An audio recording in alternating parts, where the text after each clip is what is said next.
மாண்புமிகு உறுப்பினர் வேல்முருகன்.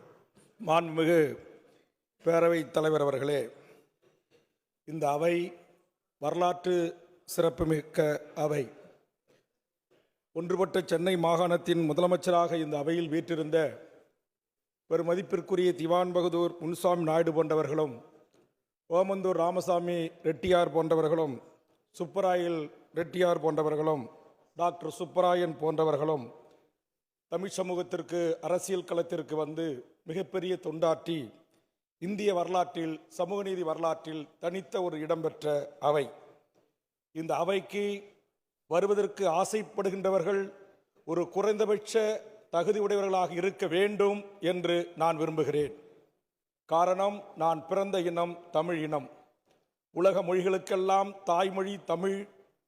உலக பண்பாட்டு கலாச்சார வேர்களுக்கெல்லாம் தாய்மொழி எங்கள் கீழடி. அதையும் இந்த உலகத்திற்கு சொன்னது எங்கள் முதலமைச்சரின் அரசு.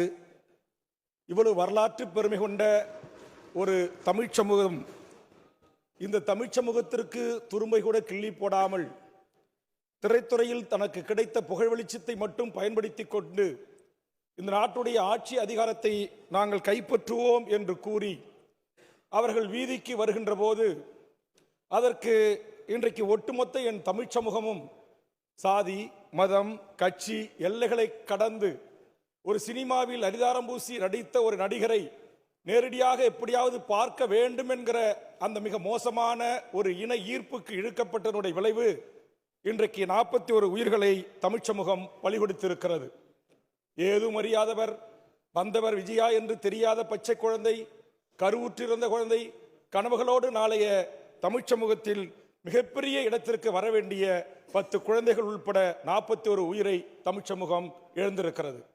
என்னை பொறுத்தவரையில் இன்றைக்கு நான் சொன்ன தலைவர்கள் வரிசையிலும் நம்மோடு வாழ்ந்து கொண்டிருக்கிற வரிசையில் இருக்கின்ற தலைவர்களோடும் இன்றைக்கு அல்லும் பகலும் இந்த மண்ணுக்காக, மொழிக்காக, இனத்திற்காக, சமூக நீதி தளத்திற்காக, சாதிய மோதலுக்கு எதிராக, சமத்துவத்திற்காக, சமூக நீதிற்காக, மதவெறி மாச்சரியங்கள் இந்த மண்ணில் அறவே ஒழிக்கப்பட வேண்டும் என்பதற்காக போராடுகின்ற தலைவர்களுக்கு கிடைக்காத ஒரு வெளிச்சத்தை இந்த நாட்டில் சட்டமன்றங்களில், நாடாளுமன்றங்களில், சட்டமன்ற நாடாளுமன்ற உறுப்பினருக்கு நிகராக மாடத்தில் அமர வைத்து அழகு பார்க்கிற இந்த நாட்டுடைய 4வது தூண் என்று போற்றப்படுகின்ற நிலைமை பத்திரிகை துறை இதற்கு துணை போய் இருக்கிறது என்று நான் பகிரங்கமாக குற்றம் சாட்டுகிறேன்.